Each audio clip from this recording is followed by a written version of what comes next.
মুৰব্বী। চীন দেশৰ কোনো এখন গাঁৱত এজন মানুহৰ ৩জন পুতেক আছিল। ডাঙৰ দুজনে বিয়া কৰাইছে আৰু দুয়োজনী বোৱাৰীৰে মাকৰ ঘৰ একেখন গাঁৱতে। মাকৰ ঘৰ বৰ বেছি দূৰত নোহোৱা বাবে বোৱাৰীয়েকহঁত সঘনাই মাকৰ ঘৰলৈ গৈ থাকে। যিহেতু তেওঁলোকৰ শাহুৱেক আগতেই ঢুকাইছে, সেয়েহে তেওঁলোকে সদায় অনুমতি বিচাৰি শহুৰেকক আমনি কৰে।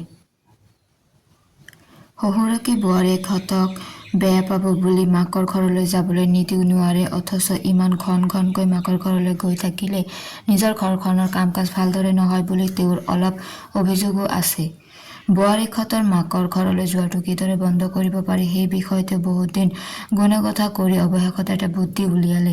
এদিন বোৱাৰীয়েক দুজনীয়ে পুনৰ আহি মাকৰ ঘৰলৈ যাবলৈ অনুমতি বিচৰাত শহুৰেকে ক'লে, "তহঁত সদায়ে মাকৰ ঘৰলৈ গৈ আছ, অথচ মোলৈ এদিনো একো বস্তু অনা নাই।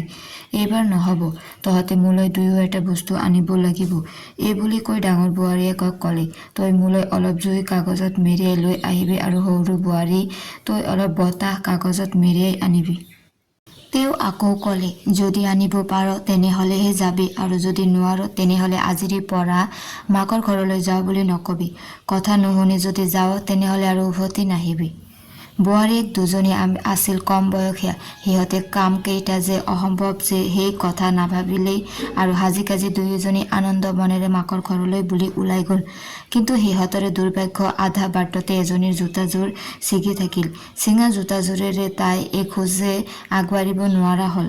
উপায়হীন হৈ ঘৰলৈ উভতি আহিব খোজোতেহে সিহঁতৰ শহুৰেকে কোৱা কথাষাৰ মনত পৰিল, আৰু তেনে অসম্ভৱ কাম যে কৰাটো সম্ভৱ নহয় সেই কথা ভাবি ঘৰলৈ উভতি আহিব নোৱাৰি মাটিতে বহি দুয়ো হুৰাই কান্দিবলৈ ধৰিলে। এনেতে এজনী সৰু ছোৱালী মহ এটাৰ পিঠিত উঠি পথাৰৰ পৰা ঘৰলৈ বুলি আহি আছিল। বাটতে সিহঁত দুজনীকে সেইদৰে কান্দি থকা দেখি তাই সিহঁতৰ ওচৰলৈ গৈ কিয় সেইদৰে কান্দিছে সুধিলে। ছোৱালীজনী বয়সত যথেষ্ট সৰু দেখি সিহঁতে প্ৰথমে তাইক একো ক'ব খোজা নাছিল, কিন্তু ছোৱালীজনীয়ে বৰকৈ সোধাত সিহঁতে গোটেই ঘটনাটো তাইৰ আগত বিৱৰি ক'লে। কথা শুনি ছোৱালীজনীয়ে মিচিককৈ হাঁহি এটা মাৰিলে আৰু দুয়োজনীকে কান্দিবলৈ হাক দি তাইৰ লগত তাইৰ ঘৰলৈ মাতিলে।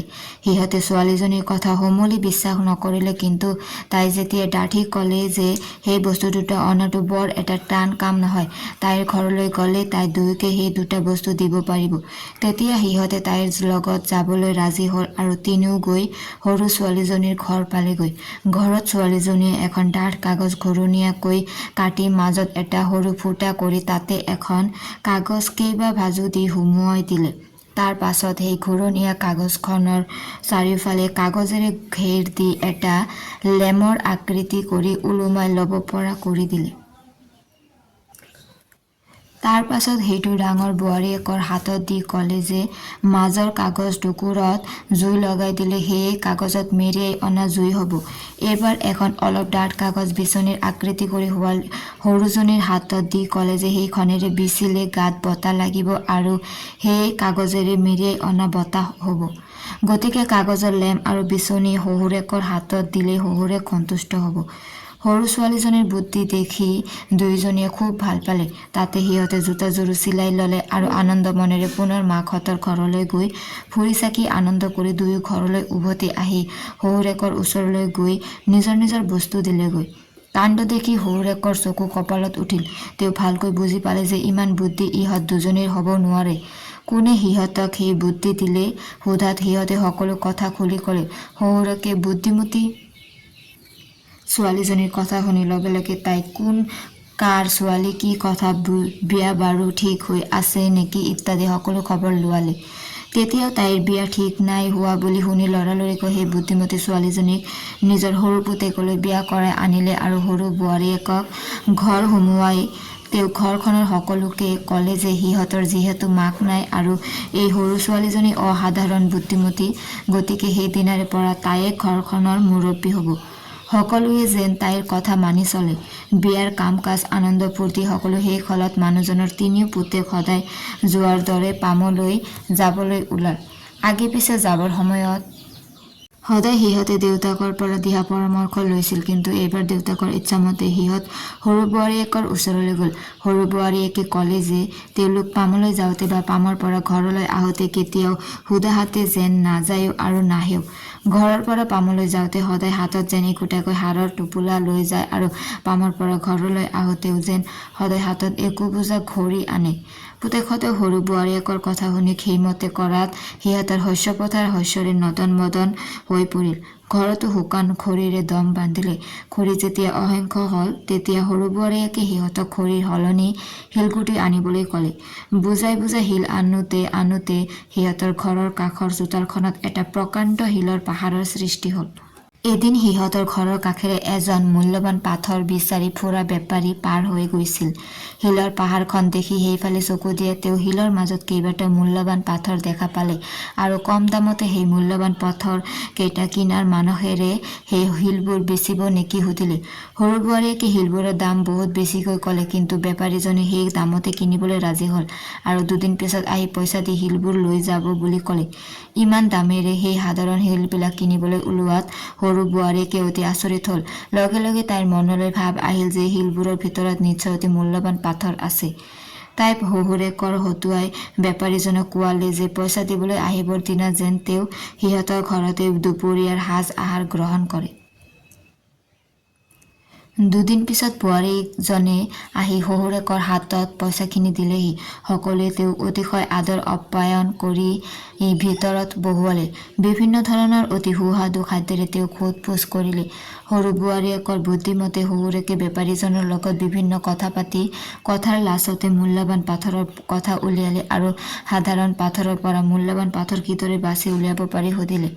মানুহ ঘৰৰ আদৰ আপ্যায়নত বেপাৰীজন ইমান মুগ্ধ হৈছিল যে তেওঁ একো সন্দেহ নকৰি কিদৰে মূল্যৱান পাথৰ চিনিব পাৰি ক'ব ধৰিলে।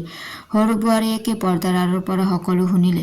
শহুৰেকে সেই প্ৰসংগ এৰি এতিয়া বেপাৰীৰ লগত বেলেগ কথা পাতিবলৈ ধৰিলে আৰু আনফালে সৰু বোৱাৰীয়েকে পুতেকহঁতৰে সৈতে লগ লাগি শিলৰ দামৰ পৰা মূল্যৱান পাথৰবোৰ বিচাৰি উলিয়াই লুকুৱাই থলেগৈ। শেষত যেতিয়া বেপাৰীজনে শিলবোৰ নিবলৈ ওলাল তেওঁ দেখিলে যে শিলৰ মাজৰ পৰা মূল্যৱান পাথৰ উধাও হৈছে। তাকে দেখি বেপাৰীজনে খোলাখুলিকৈ মূল্যৱান পাথৰ কেইটা কিনিব খুজিলে। এইবাৰ সৰু বোৱাৰীয়েকে সেইকেইটা বেপাৰীক অতি উচ্চ দামত বেচিলে। তেওঁলোকৰ অৱস্থা দিনে দিনে নদন বদন হৈ আহিব ধৰিলে। নতুনকৈ এটা প্ৰকাণ্ড আটক ধুনীয়া ঘৰ সাজি তেওঁলোকে সেইটোৰ নাম দিলে দুখহীন। এদিনাখন সেই বাটেদি চৰকাৰৰ এজন উচ্চ পৰ্যায়ৰ প্ৰশাসনিক বিষয়া পাৰ হৈ যাওঁতে সেই ঘৰটোৰ নামফলকখন দেখি অতি আচৰিত হ'ল আৰু গাড়ী ৰখাই কাৰণো ঘৰত একেবাৰে দুখ নাই চাবলৈ বুলি তেওঁলোকৰ ঘৰত সোমাই মুৰব্বীজনক মাতিলে। কিন্তু সৰু বোৱাৰীয়েক ওলাই অহাত অতি আচৰিত হৈ ক'লে, এইটো পৰিয়ালেই একমাত্ৰ পৰিয়াল যাৰ ঘৰত কোনো দুখ নাই আৰু ইমান সৰু ছোৱালীৰ এখন ঘৰৰ মুৰব্বী হোৱাৰ সাহসো মই ক'তো দেখা নাই। তোমাৰ এই ধৃষ্টতাৰ বাবে মই তোমাক জৰিমনা কৰিম। যদি জৰিমনা ভৰিব নোখোজা যোৱা এই ৰাস্তাটোৰ সমান দীঘল এখন কাপোৰ মোক আজিৰে পৰা 7 দিনৰ ভিতৰত বৈ দিবা। সেয়ে হ'ব মহাশয়, 7 দিনৰ ভিতৰতে বৈ দিম। সৰু বোৱাৰীয়েকে ক'লে, কিন্তু তাৰ আগতে আপুনি এতিয়াই মোক ৰাস্তাটোত ইমূৰৰ পৰা সিমূৰলৈ কিমান ফুট দীঘল হ'ব জুখি দিয়ক। মই এতিয়াই ববলৈ আৰম্ভ কৰিম। অপ্ৰস্তুত হৈ বিষয়াজনে ক'লে, তোমাৰ জৰিমনা কি হ'ব জানানে? সাগৰত যিমান পানী আছে তুমি সিমান তেল দিব লাগিব। সৰু বোৱাৰীয়েকে তপৰাই ক'লে, নিশ্চয় মহাশয়, কিয় নিদিম। আপুনি যেতিয়াই সাগৰৰ পানীখিনি জুখি ঠিক কিমান গেলন হয় মোক ক'ব। মই তেতিয়াই আমাৰ ঘৰৰ সৰিয়হবিলাক পেৰি আপোনাক তেল দি থৈ আহিম। তুমিতো দেখিছ অতি বুদ্ধিমতী হ। তোমাৰ যিহেতু বুদ্ধি ইমান তীক্ষ্ণ তুমি নিশ্চয় মই কি ভাবিছো তাকো ক'ব পাৰিবা। যদি পাৰা মই তোমাক জৰিমনাৰ পৰা ৰেহাই দিম। কোৱাচোন, মোৰ হাতত থকা এই পোহনীয়া অকমানি চৰাইজনী মই ডিঙি মুচৰি মাৰি পেলাব খুজিছো নে আকাশলৈ উৰি যাবলৈ দিব খুজিছো? সৰু বোৱাৰীয়েকে বেছ দৃঢ়ভাৱে ক'লে, মহাশয়, মই এজনী অখ্যাত অতি সাধাৰণ তিৰোতা আৰু আপুনি এজন জ্ঞানী গুণী অতি বিখ্যাত প্ৰশাসনিক বিষয়া। মোতকৈ আপুনি সকলো কথাই বেছি জানিব লাগিব আৰু যদি নাজানে তেনেহ'লে মোক জৰিমনা কৰিবলৈ আপোনাৰ কোনো অধিকাৰ নাই। মই এতিয়া মোৰ এখন ভৰি এই দুৱাৰদলিটোৰ ভিতৰত থৈছো আৰু আনখন ভৰি বাহিৰত থৈছো। কওকচোন, মই বাহিৰলৈ যাব খুজিছো নে ভিতৰ সোমাব খুজিছো? আপুনি যদি মোৰ মনৰ কথা অনুমান কৰিব নোৱাৰে তেনেহ'লে আপোনাৰ মনৰ কথা মোক সোধাৰ অধিকাৰ আপোনাৰ নাই। বিষয়াজনে অতি লজ্জিত হৈ সেই ঠাই ত্যাগ কৰিলে। সৰু বোৱাৰীয়েকৰ তত্বাৱধানত পৰিয়ালটোৱে সুখে শান্তিৰে জীৱন নিৰ্বাহ কৰিবলৈ ধৰিলে।